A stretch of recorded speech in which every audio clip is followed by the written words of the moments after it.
welcome back to my channel. I'm going to be covering the books I read in February, which surprisingly is a lot more than I thought I was going to get around to. I got around to 7 books. That is crazy. I had some really good hits, but then I also had some misses throughout the month, but that's how the cookie crumbles. What do you expect? You can't love every book you read. So I started the month off with Wyatt.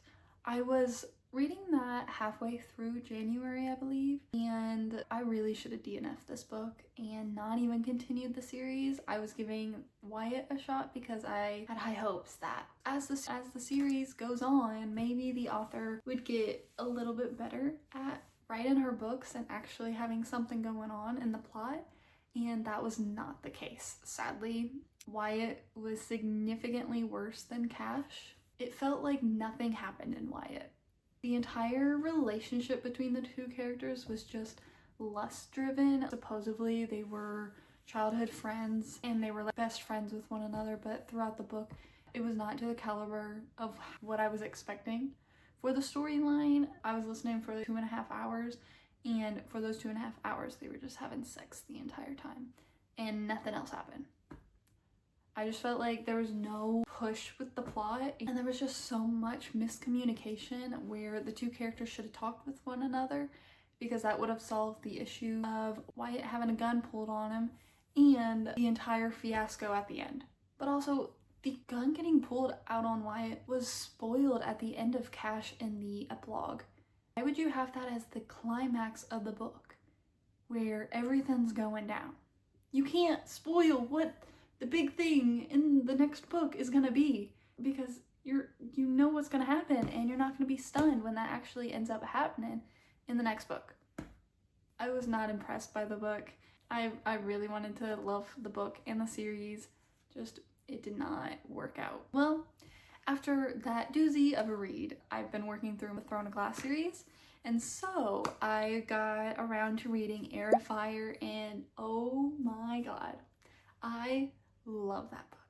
Holy crap. We got thrown into a new setting, brand new characters getting thrown in, so much plot was happening. Sarah J. Maas just knows how to keep you on your toes and keep you interested in the story. Oh, it was just absolute perfection, and she knows how to make you like a character but then throw a 180 where you start disliking a character. And you see that through this book where one of the characters you're just like, oh my god, he's driving me insane. Why is he acting the way he is?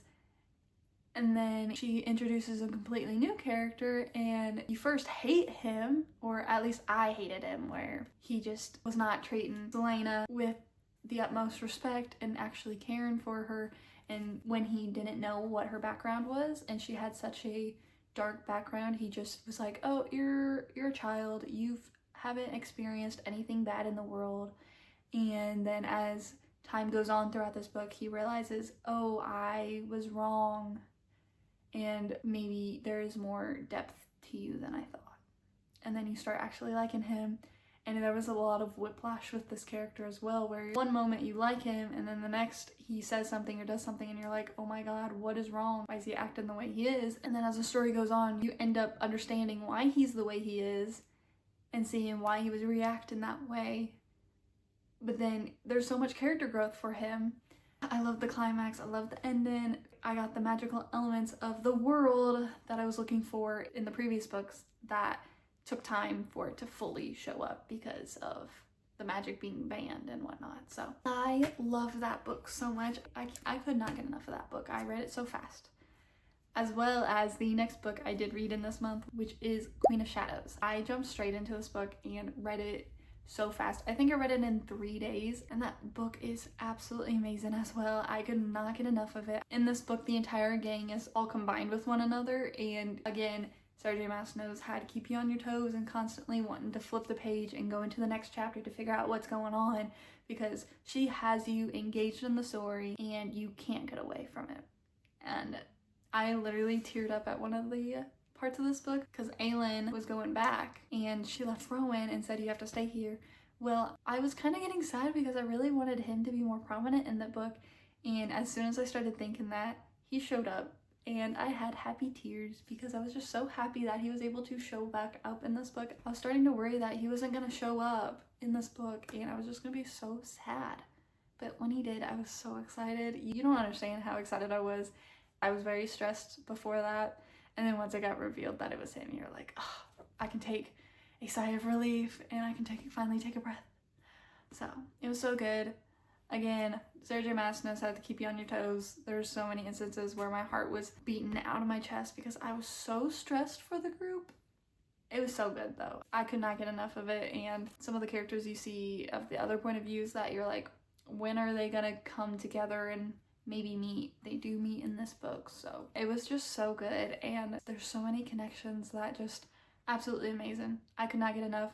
And they're starting to explore more of the history of the continent. So as the series is going on, more magical elements is coming out, and I'm excited to see where the series continues. I can't rave enough about this book in the series. The next book I read is The Love of My Afterlife. This book felt like a fever dream. She was stalking this random dude and everything was against her. In the beginning of the book, she dies. And then she made a bargain. If she kisses this one character, she'll live again, but she has a time limit of 10 days. So she's never fully met this person in real life and they don't remember her.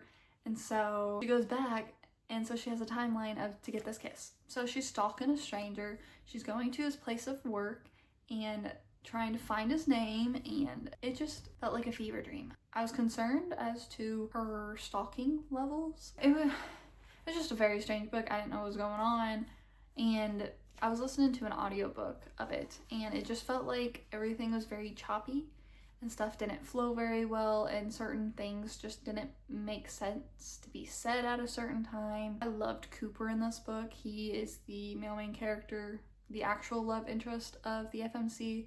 I loved him so much, and his family too. He was so sweet to her.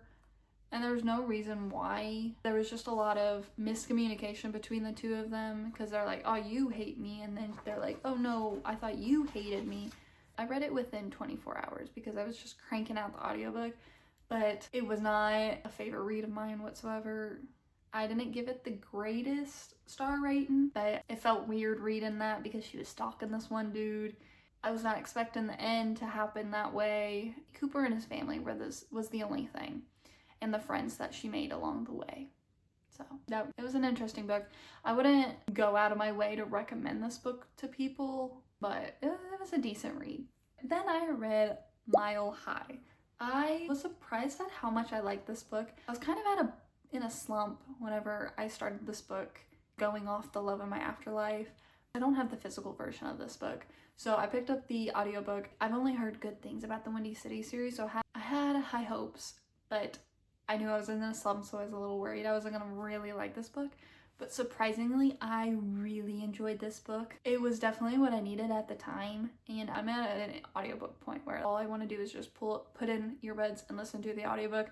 I don't really want to sit down and physically read at the moment for some strange reason, but it was so good. I loved the characters. I did not like the third act breakup because of them not talking. That is so annoying, is when the characters don't talk or they say something that isn't exactly what they're meaning and then don't clarify what's going on and why they chose to do this. It was just so sad. And then especially with the ending, he wins the Stanley Cup, where he wins, and then he's really sad because she's not there because he hasn't been able to talk to her. And I'm just like, oh my god, can y'all figure out a way to talk with one another? And at the end, they finally were able to clear the air and figure out what happened. But it was so good. I loved the hockey aspect and the team and the friendships of all the characters and just the character development, because both the FMC and the MMC both had family issues that they were working through in this book. So I really enjoyed the character development, and I was pleasantly surprised with how much I really enjoyed this book. And then after that, I jumped straight into The Right Move, which is the second book of the Windy City series. My library also had the audiobook, so I requested that. And I could not get enough about this book. I thought I really liked the first book. Oh boy, the second book shot the first one out of the water. It was so much better than the first one. MMC is just absolute book boyfriend material.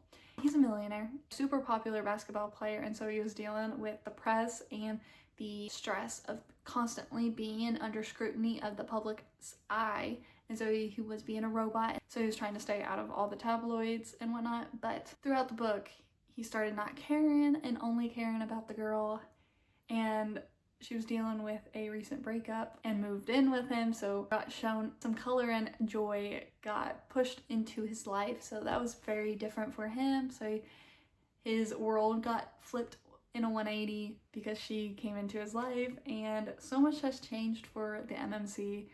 It was just so good. I could not get enough of it. And him just wanting to provide for her without even telling her. She walked into an appointment and the company was like, oh, it got paid for you.